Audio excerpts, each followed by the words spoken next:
Thank you so much for joining us for our song and story today.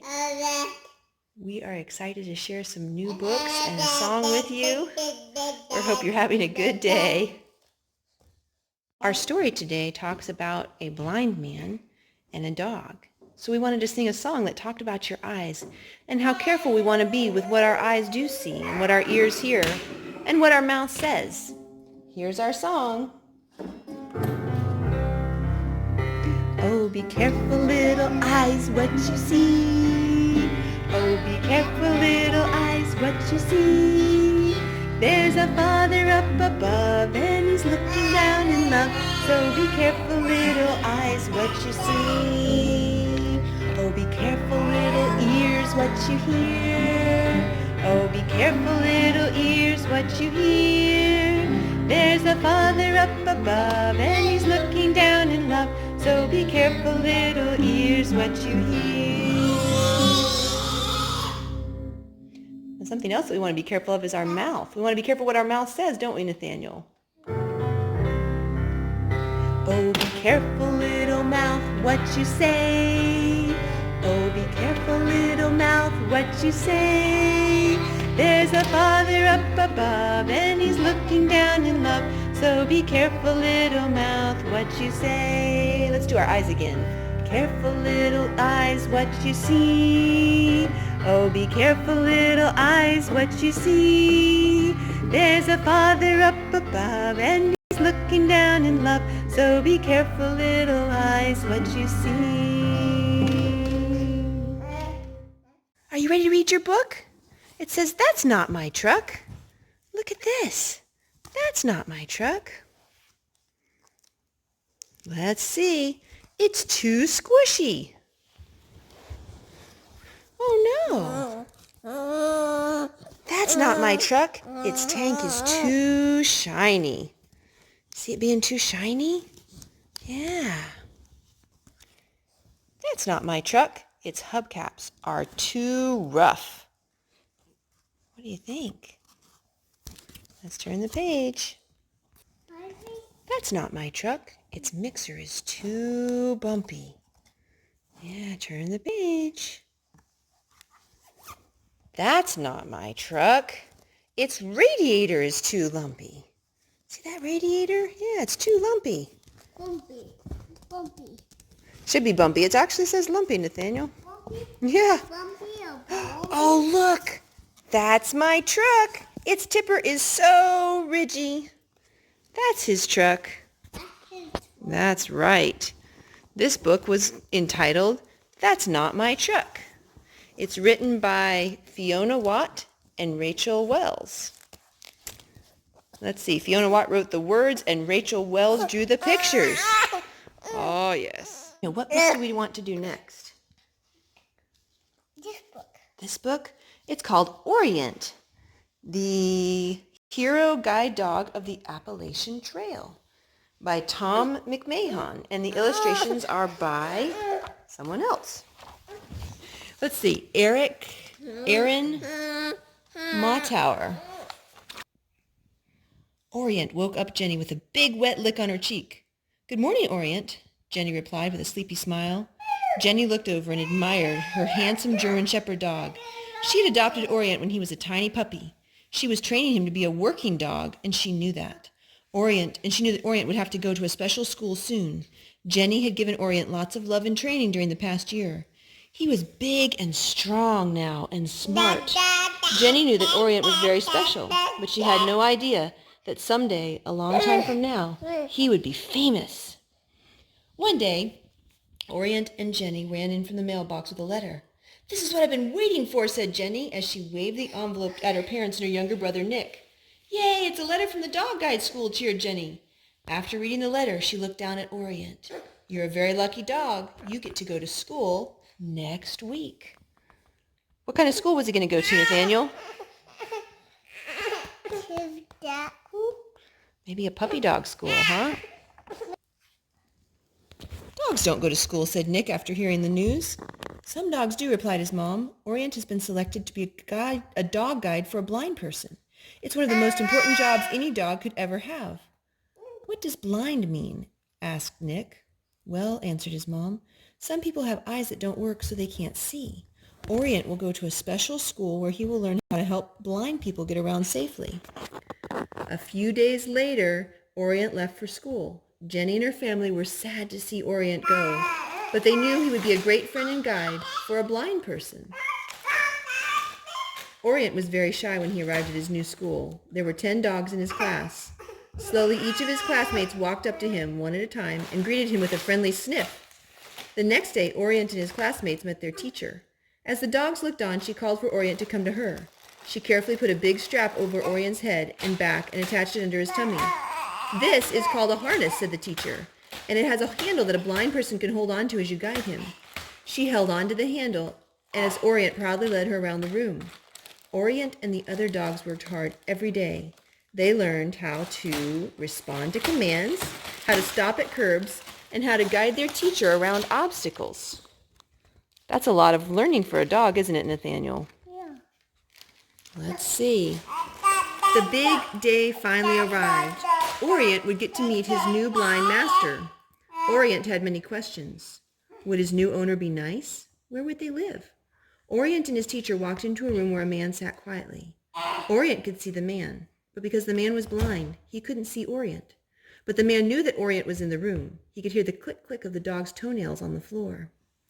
Did you know, Nathaniel, that when your eyes don't work, your other senses work extra hard? Like this man's ears worked extra hard to tell him that there was a puppy dog in the room.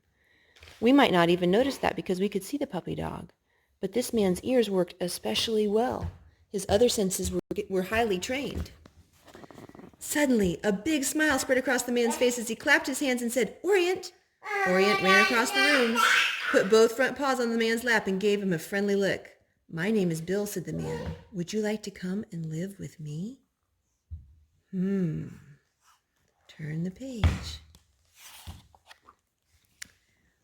Orient went to live with Bill in North Carolina. He enjoyed helping Bill with errands in town. People and even other dogs stopped to watch Orient work. Orient and Bill went for long walks every day. Orient didn't know it, but Bill was planning an adventure that would change their lives forever. Bill was planning to walk on one of the longest trails in the United States, the Appalachian Trail. No blind person had ever done this before. There would be many dangers along the trail. Bill would need a lot of courage and his dog guide, Orient, to survive this walk. One morning, Bill whispered, "Orient, wake up. Do you want to go for a walk?" Orient barked and ran to the front door. A friend of Bill's drove them all the way to Georgia. They stopped next to a large wooden sign. Orient jumped out of the car and led Bill to the sign. Bill could feel each of the letters on it. Bill grinned and said, "This is it. This is the beginning of the Appalachian Trail." Orient noticed a white paint mark on a tree nearby. For the next 258 days, Orient would follow the white paint marks all the way to Maine, over 2,000 miles away. "Forward," said Bill, and Orient began to lead him up the trail. They both carried packs on their backs. Bill carried his own food and water, his clothes, and the tent. Orient carried his favorite brush, his own food, and his bowl. "Slow down, Orient," said Bill. "I've never seen you so excited." Orient held his nose high in the air and enjoyed the fresh smells of the forest, but he always kept his eyes on the trail ahead. Orient was helping Bill, wasn't he, Nathaniel? Yeah. Yeah. The Appalachian Trail is a very long trail. Mommy's walked some of that trail. Someday you'll have to walk it too. Yeah. Did you know that your Uncle Jonathan used to put a special bucket on the trail, and he would leave food and special things for hikers, and they would write in a book and tell him how much they appreciated it? It was really special. Soon Orient stopped in front of a large rock so Bill wouldn't fall. Bill walked over and felt the rock with his walking stick. "Good boy, Orient," said Bill. "You saved me from tripping over that rock. But out here in the wilderness there are lots of rocks like this. We can't stop at every one. Just keep going, Orient. I'll feel the next rock with my walking stick." Orient was confused and afraid that Bill would fall over a rock. At school, the teacher had taught him to stop in front of anything that a blind person might fall over. Now Bill was telling him something different. Orient saw another rock ahead, but this time he didn't warn Bill. Bill tripped over the rock and fell down. "That's okay, Orient," groaned Bill as he got up. "I should have felt that rock with my walking stick. Let's go on." Orient felt bad. He thought it was his fault that Bill had fallen. Orient and Bill were very tired by the end of the first day on the trail. Orient was so tired that he barely touched his food. Bill had fallen 5 more times and his knees were very sore. He wondered if he and Orient would be able to work and walk all the way to Maine. After a few days, Orient had learned how to lead Bill along the trail. Some days, when the trail was flat and the weather was good, they would walk 20 miles in one day.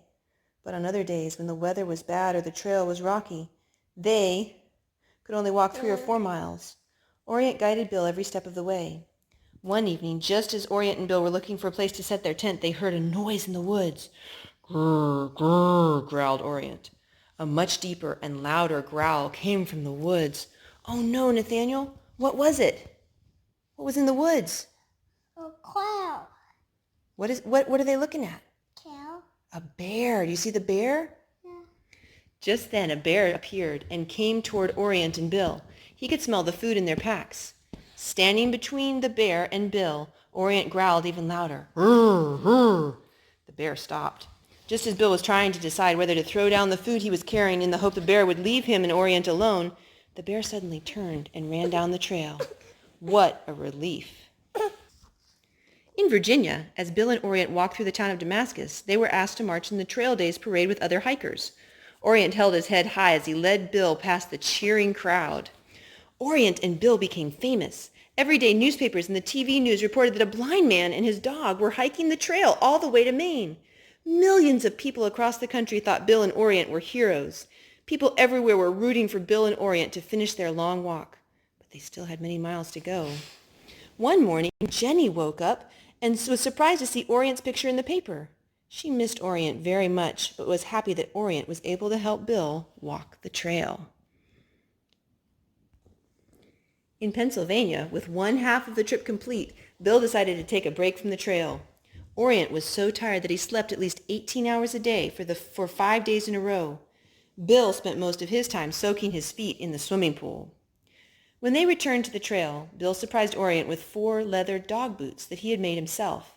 The leather helped protect Orient's paws from the sharp rocks along the trail. Wasn't that so nice of Bill? Yeah. Help Orient's feet stay okay? The weather got colder as Bill and Orient walked across New Hampshire and on toward Maine. The warm days of summer had been replaced by the cold and sometimes freezing weather of fall. Bill wondered if he and Orient would be able to continue. But they kept walking, climbing mountains, crossing icy rivers, and sometimes camping in the pouring rain.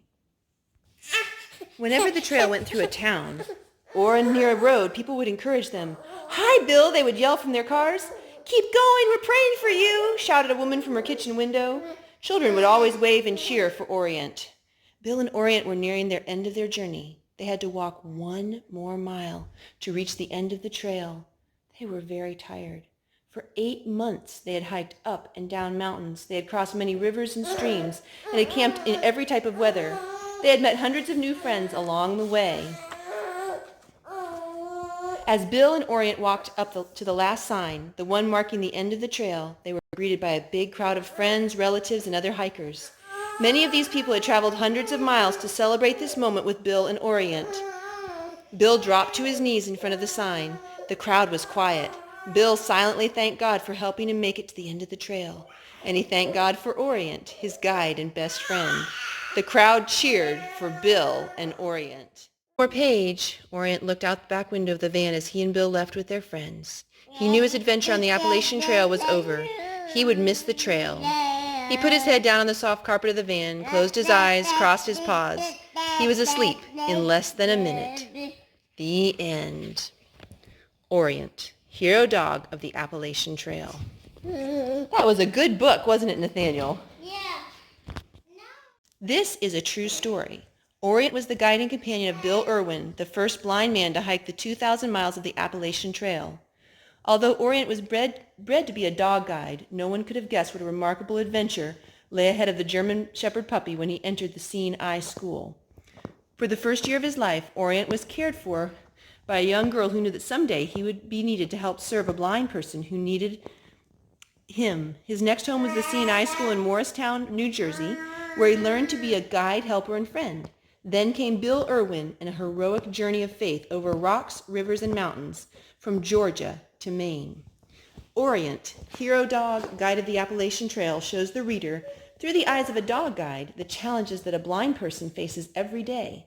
And it teaches that with courage, faith, and perseverance, you can overcome any adversity and accomplish the impossible. Orient, hero dog guide of the Appalachian Trail. Written by Tom McMahon and illustrated by Aaron Mataro.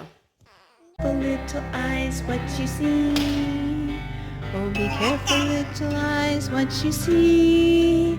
There's a father up above, and he's looking down in love. So be careful, little eyes, what you see. Oh, be careful, little ears, what you hear. Oh, be careful, little ears, what you hear. There's a father up above, and he's looking down in love. So be careful, little ears, what you hear. Thank you so much for watching our song and story today. We hope you enjoyed it, and we'll look forward to seeing you next time. Can you say goodbye? Yeah? Goodbye, goodbye, goodbye. Goodbye, goodbye, goodbye. Come back again, we'll see you soon. Goodbye, goodbye, goodbye. See you next time.